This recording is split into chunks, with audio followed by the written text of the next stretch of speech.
ফেসবুকে যখন মেয়ের আইডি দেহস তখন তোর অবশ্যই তোরা মেসেজ রিকোয়েস্ট পাঠাস। এটা ফেক আইডি না রিয়েল আইডি এটা যাচাই করস না। পরে আবার এটা ওই হেমাদা আবার এটা অ্যাকসেপ্ট করে মজা লইবার লাগে। ঠিক আছে, হেমাদা কেডা হিডা হিডা কেডা হিডা হিডা আবার অ্যাকসেপ্ট করে।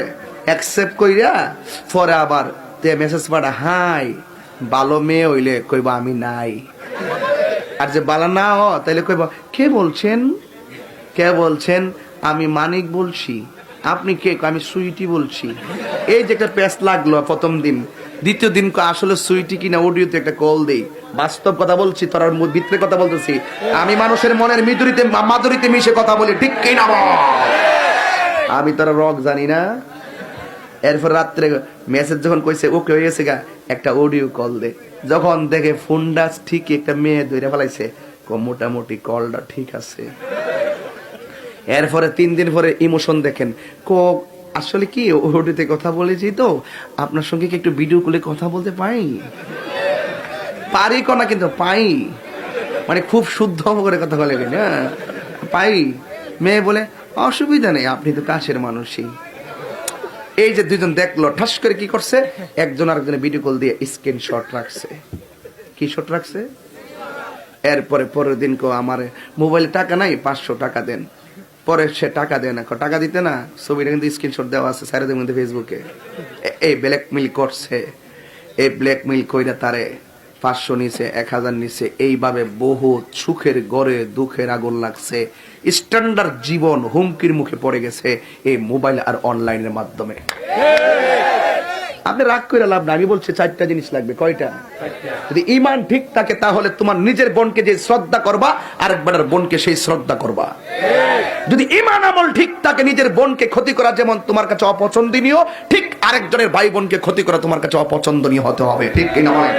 এখানে বিদেশ যে সৌদি আরব থাকে, এগুলা পরকিয়া জড়াই গেছে। স্বামী বিদেশে দিতে, স্ত্রী এমনে হেমনে, তাদের মনের মিত্র বিভিন্ন ধরনের ওয়াসওয়াসা দিয়া দাম্পত্য জীবন ধ্বংস হইয়া গেছে। কথা বলেন ঠিক না বেঠিক? এই জন্য 4টা এই লোকটা কেডা, এই লোকটা কেডা? আরে আমি কি পাগল এলাম, কই আইলাম রে আজকে? যাক, এটা আমার ফুতাইতের এলাকা। কই ও হারুন কো রাজুস নেই? আচ্ছা, অসুবিধা নাই। বাজান কয়টা গুণ কইছিলাম? ও আচ্ছা, বউর কথা কইছিলাম। তাহলে আজকে থেকে কি মোবাইলে কি কোনো ভিডিও কলে কথা চলবে? কোনো চ্যাটিং চলবে? কোনো ডেটিং চলবে? ফিল্ডিং চলবে? ভালোবাসা দিবসের নামে কি বেহায়াপনা চলবে? বাপরে, 14 ফেব্রুয়ারি আইলে মরা ফেম যেতে হয়ে জায়গা। আরে বাপরে বাপ, বাপরে বাপ, বাপরে বাপ। ওই দিন গেলাম সুনামগঞ্জ, যাওয়ার সময় দেখলাম যে সূর্যমুখী ফুলের কি সুন্দর একটা বাগান। ও পরে দিহি যে বাগানের সিফা সাফা দিয়া কপুতি। পরে আমি যে গেলাম যে কিও এখানে এত একটা ক্ষেতের ভিতরে এত লোক কিনলে গিয়া দেখেন না, ব্রিজ যে বানায় রাখছে, ব্রিজের মধ্যে দেখেন কাঠ দিয়ে ব্রিজ বানায়া, বাঁশের স্বাক্ষর দিয়ে বানাইছে, বানায় আবার স্বাক্ষর করে একটা বাঁশ দিয়ে ব্লক করে রাখছে। পরে গেলাম এটা দিচ্ছে কি লেগে, হুজুর 10 টাকা টিকিট লাগে। হে আলহামদুলিল্লাহ ভালো। তোরা কি মরতে না? আলহামদুলিল্লাহ দেখছি আলামতরা চেয়ারম্যান সাহেব, আপনার ভোটাররা বেড়া ওই রে, তুই সকল হাম তুই টিয়া গাইছ, তুই চা কিন্তু সকল দেখাইছ, তুই জন এই কথা কইলেইছ সারছে। তাহলে আপনারা বলেন তো, হারামের মধ্যে কি আরাম আছে? হারামের মধ্যে আরাম আছে। তাহলে গুণ কয়টা লাগবো? এগুলো থেকে বাঁচতে গেলে 4টা গুণ লাগবে। ঈমান, আমল, দাওয়াত আর সবর, ধৈর্য লাগবে। ঠিক আছে কিনা বলেন? ঠিক আছে কিনা বলেন?